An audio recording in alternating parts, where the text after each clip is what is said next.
Barishal online স্কুলের পক্ষ থেকে তোমাদেরকে স্বাগতম। তোমাদের অনেকেরই একটা কমন রিকোয়েস্ট আছে যে স্যার আমি তো ইংলিশ সেকেন্ড পেপারে কিছুই পারি না, পরীক্ষার তো আর বেশি দিন নাই, এখন আমরা কি করব? যে কয়দিন আছে এই কয়দিন প্রিপারেশন নিয়ে কি আমাদের পাশ করা সম্ভব? আমি বলবো হ্যাঁ, তোমাদের এই কয়দিন প্রিপারেশন নিলেই পাশ করা সম্ভব। তবে তোমরা কিভাবে প্রিপারেশন নিবা আর কোন কোন টপিক পড়বা, কোন কোন টপিক পড়া উচিত আর কোন কোন টপিক বাদ দেওয়া উচিত, কোন কোন টপিক পড়লে তোমার বেশি মার্ক আসবে, কোন কোন টপিক পড়লে তুমি এখন কিছুই বুঝবা না, সেটা নিয়েই আজকে আলোচনা করব। এবং আজকের এই দিক নির্দেশনা তুমি যদি ভালোভাবে শোনো, আশা করি তোমরা বোর্ড পরীক্ষায় খুব সহজেই পাশ করতে পারবা ইনশাল্লাহ। তো আসো, আমি সেকেন্ড পেপারের যে মার্ক, সেই মার্কটাকে দুইটা ভাগে ভাগ করেছি। প্রথমেই গ্রামারে 15 আর রিটেনে 20। তার মানে তোমার টার্গেট থাকবে গ্রামারে আমি 15 মার্ক উঠাবো আর রিটেনে 20 মার্ক উঠাবো। এখন 15 মার্কের বেশিও তুমি পেতে পারো, 20 মার্কের বেশিও তুমি পেতে পারো। আমি মিনিমাম হিসাব করেছি যে এখানে 15 আর এখানে 20 তুমি খুব ইজিলি পেতে পারো। দ্যাট মিনস 35 মার্ক তুমি খুব ইজিলি পেতে পারো। ওকে, তোমার মধ্যে যদি কোনো গ্রামারের কোনো কিছু না থাকে, তাও তুমি এই 35 মার্ক তুমি ইজিলি পাবে এই কয়দিনের প্রিপারেশনে। তো এখন আসলে গ্রামারে যে আমি 15 মার্ক ধরেছি আর রিটেনে 20 মার্ক ধরেছি, সেটা কিভাবে, মানে কোন কোন গ্রামারে আমার ফোকাস করতে হবে, বা কোন কোন গ্রামার থেকে আমি খুব সহজে মার্ক পেতে পারি, বা কোন কোন গ্রামার আমি করলে এখন আমরা পরীক্ষার আগে কাভার করতে পারবো, সেই বিষয়টা আমি তোমাদেরকে এখন শেয়ার করব। তো চলো আমরা একটু গ্রামার দেখি। আচ্ছা, তার আগে দেখো আমাদের গ্রামার যে টপিকগুলো আছে, প্রিপোজিশন। দেখো প্রিপোজিশনের পরে এখানে 1, তার মানে আমি ধরেছি যে প্রিপোজিশনে তুমি 1 মার্ক পাবা, 1 মার্ক নাও পেতে পারো, সমস্যা নেই। ওয়ার্ড আর ফ্রেজ, এই যে এইখানে তোমার ফোকাসের জায়গা। ওয়ার্ড আর ফ্রেজ এটা খুব সহজ গ্রামার, তোমরা আমার চ্যানেলের ভিডিওগুলো যদি দেখো খুব ইজিলি করা আছে। তারপর আমি এই ভিডিওগুলো আবার নতুন করে করব, যেহেতু এটা অনেক পুরাতন। তো আমি দুইটা ভিডিও দিব এর উপরে, তোমরা দেখবা দুইটা ভিডিও করলে তোমরা 10-এ 10 পাবা, তার মানে 5-এ 5 পাবা। তো আমি ধরলাম যে তুমি সবগুলো পারার পরেও দেখেছে দুইটা তুমি ভুল করে আসছো, তো সেই জন্য 4। এরপরে আসো আরেকটা গ্রামার আছে যেটা খুব সহজেই তুমি পারতে পারো, সেটা হচ্ছে পাংচুয়েশন মার্ক। পাংচুয়েশন মার্কে আমি তোমাদের 7টা একদম সহজ রুল দেখাবো, যে এই 7টা রুল শিখলে তোমরা 100% পাসে পাসই পাবা। ওকে, তারপর আমরা এখানে 4, মানে আমরা একটু সেফ জোনে থাকার জন্য মার্কে একটু কম করে ধরছি। এখন আসো প্রিপোজিশনে 1। এখন প্রিপোজিশনে আমি 1 কিভাবে পাবো সেটার টেকনিক আমি তোমাদেরকে বলবো। ওয়ার্ড ফ্রেজ যে ওয়াজ বর্ন লেটার অন, এটা খুব সহজ। কম্পিটিং সেন্টেন্সে অনেকগুলো রুল আছে, এতগুলো রুল পড়ার দরকার নেই। আমি জাস্ট তোমাদেরকে 5টা রুলের ভিডিও দিব, সেই 5টা রুল খুবই সহজ। আমি সরাসরি অ্যান্সার মুখস্থ করে দিব তোমাদের, যে এইটা আসলে অ্যান্সার তুমি এই লিখে দিয়ে আসবা, কোনো রুল পড়ার দরকার নেই, স্ট্রাকচার পড়ার দরকার নেই, শুধু অ্যান্সার মুখস্থ করবা। তো ওই 5টার মধ্যে 100% তুমি 2টা মার্ক, মানে 2টা কম পাবা, তাহলে তুমি 2 মার্ক পাবা। ওকে, এরপর আসো right form verb. Right form ভার্বের ক্ষেত্রে সবসময় একটা শর্টকাট কথা বলি, যে রাইট ফর্ম ভার্ব যদি তোমার কমন আসে, সবগুলো ভার্বের সাথে আইএনজি করে আসবা, তাও 3-4টা হবে, ঠিক আছে? তুমি যদি সবগুলো ভার্বের সাথে আইএনজি করে দিয়ে আসো, তাও 3-4টা হবে। ওকে, এরপর আসো ন্যারেশন। ন্যারেশনের একদম সহজ একটা বিষয় আছে, সেটা হচ্ছে ন্যারেশনের যে বিষয়, প্রথম লাইনটা আমার কারেক্ট করতে হয়। প্রথম লাইনটা কারেক্ট করার জন্য কিন্তু কোনো ব্যাপার না। প্রথম লাইনটা সাধারণত ইন্টারগেটিভ সেন্টেন্স আছে, আমি ডিপোর্টিং ভার্বে সেইটি পরিবর্তে আস্ক দিব, আর রিপোর্টে স্পিচটা একটু পরিবর্তন করলে আর বাকিটা যদি প্রশ্ন করে দিই, তাও আমি 2-এর বেশি পাবো। তারপর আমি তোমাদেরকে ন্যারেশন দেখাবো যে কিভাবে শর্টকাটে তুমি ন্যারেশনের অ্যান্সার করতে পারো। ওকে, এরপর আসলে মডিফায়ার। মডিফায়ারে অনেকগুলো রুল, অতগুলো রুল তোমার দরকার নেই, তুমি 5টা থেকে 6টা রুল তোমাদেরকে আমি দেখাবো এরপরে ভিডিওতে। তুমি এই 6টা রুল দেখলে ইজিলি মডিফায়ারেতে 2 পাবা। এরপরে সেন্টেন্স কানেক্টরে সরাসরি অ্যান্সার দিয়ে দেবো, তোমরা এই অ্যান্সার পরীক্ষায় দিয়ে আসবা। এই যে জানি না আসলে এটা ঠিক হচ্ছে কিনা, তোমাদের সরাসরি অ্যান্সার শিখিয়ে দেওয়া এত শর্টকাট দেখানো উচিত না।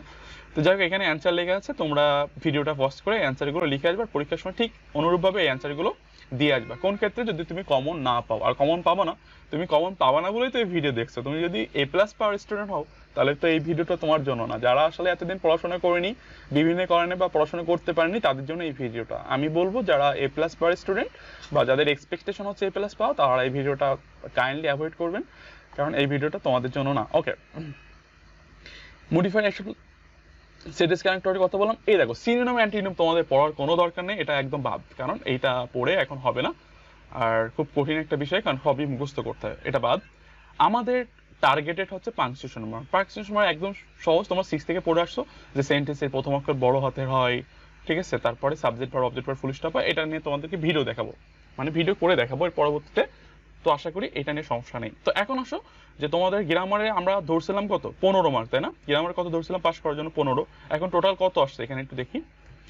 1 4 আর 1 5 5 আর 2 7 7 আর 2 9, সরি আমার একটু দেখি। 1 4 আর 1 5 5 আর 2 7 7 আর 2 9 9 9 2 11 11 2 13 13 2 15 15 4 19, তাহলে আমরা কিন্তু 19 মার্ক ধরেছি, কিন্তু আমাদের 19 মার্ক দরকার নেই, আমাদের দরকার কত 15 মার্ক। ওকে, তো এটা গেল গ্রামারে তুমি এই বিষয়গুলো ফোকাস করবা, বিশেষ করে 2 নম্বর ওয়ার্ড ফ্রেজ আর 9 নম্বর, এই দুটো খুবই সহজ, এই দুটো আগেই তুমি হচ্ছে কমপ্লিটলি করে রাখবা। রাইট ফর্ম ভার্বে তুমি যদি সবগুলো আইএনজি করে আসো তাও দেখবা তোমার হচ্ছে কি 2 মার্ক চলে আসছে, ঠিক আছে? আর সেন্টেন্স কানেক্টরে তোমাদের যে অ্যানসারটা দিয়েছি এই দেখো, এই অ্যানসারটা তুমি যদি ফলো করো 100% তুমি কি 2 3 পাবা, ঠিক আছে? আমি তোমাকে অ্যাসুরেন্স দিচ্ছি। কিন্তু এটা আবার হচ্ছে কি করা যাবে না, অন্যদের সাথে খারাপ ভাবে বলা যাবে না, ঠিক আছে? যে স্যারে বলেছে এটা বলে আসবে না, তোমার পাওয়ার সম্ভাবনা আছে। তোমার যদি কমন না পড়ে তখন তো তোমাকে লিখে আসতে হবে, তাই না? তো দেখো আমি হচ্ছে অনেক বোর্ডের, বরিশাল বোর্ডের, যশোর বোর্ডের যে হেড এক্সামিনার আছে তাদের সাথে কথা বলেছি। তো তারা একটা কথা বলে যে আমরা আসলে যেসব স্টুডেন্ট ফেল করে তাদেরকে চাই না যে ফেল করুক, বা অন্য এক্সামিনারদেরকে বলি যাতে ফেল না করে।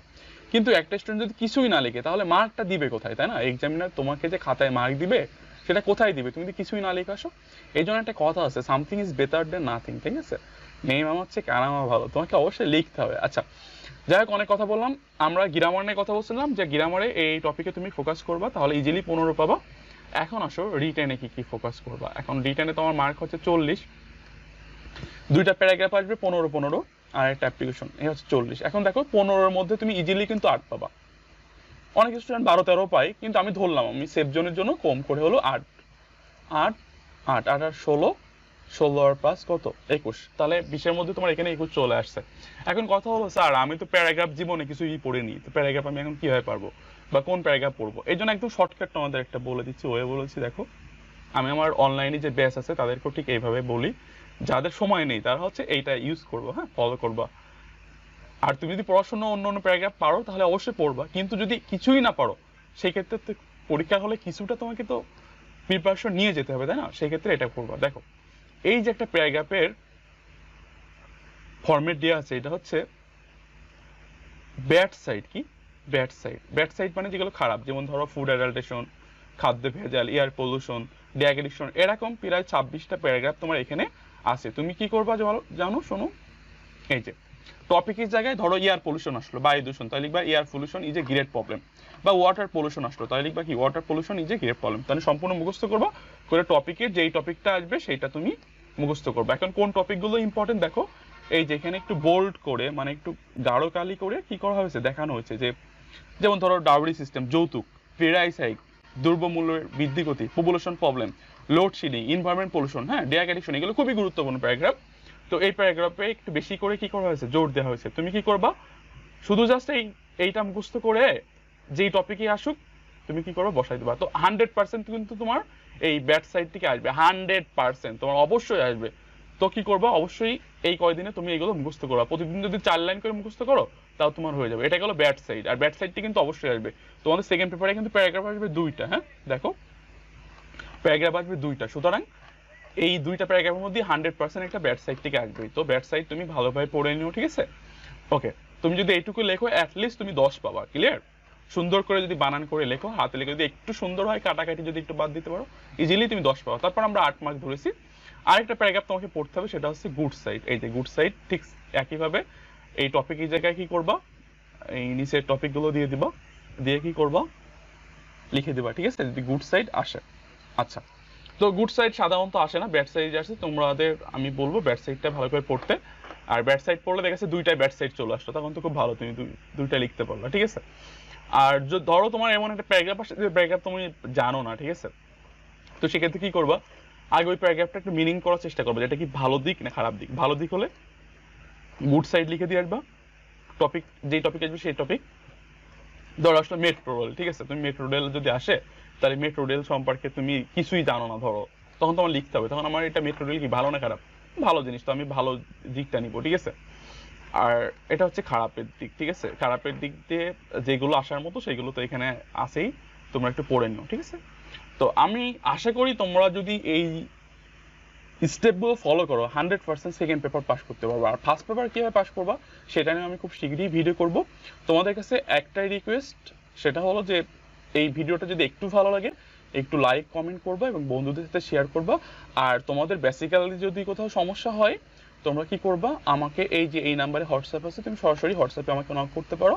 বা আরও যদি কোনো কিছু জানার থাকে বা আমার কাছে অনলাইনের 1 মাসের কোর্স করতে চাও তাহলেও তোমরা কি করতে পারো, নক করতে পারো। আমি তোমাদেরকে এইটুকু বলতে পারি যে তুমি 1 মাসে যদি একটা কোর্স করো তুমি 100% পাস করতে পারবা। কারণ এরকম কিছু টেকনিক আছে যে টেকনিকগুলো তুমি যদি জানো পরীক্ষায় ফেল করার কোনো সম্ভাবনা নেই। আর এর আগে আমার কাছে যারাই অনলাইনে কোর্স করছে কেউ এখনো পর্যন্ত ফেল করেনি, ইনশাল্লাহ তোমরাও ফেল করবা না। তো আমার কাছে পড়াটা ইম্পর্টেন্ট না, ইম্পর্টেন্টটা হচ্ছে তোমাদের পরীক্ষাতে পাস করা। তোমরা আশা করি ভিডিওটা অন্যদের কাছে শেয়ার করবা এবং তোমরাও একটু ভালোভাবে ভিডিওটা 2-3 বার দেখে বোঝার চেষ্টা করবা যে আমি কোথায় কি বলার চেষ্টা করেছি। তো আশা করি যদি এইগুলো তোমরা ফলো করো তো তোমাদের পরীক্ষাতে ইজিলি পাস মার্ক চলে আসবে। আমি আশা করি অ্যাটলিস্ট 45 থেকে 50 মার্ক তোমরা তুলতে সক্ষম হবা এই কয়দিনে। তো ধন্যবাদ সবাইকে।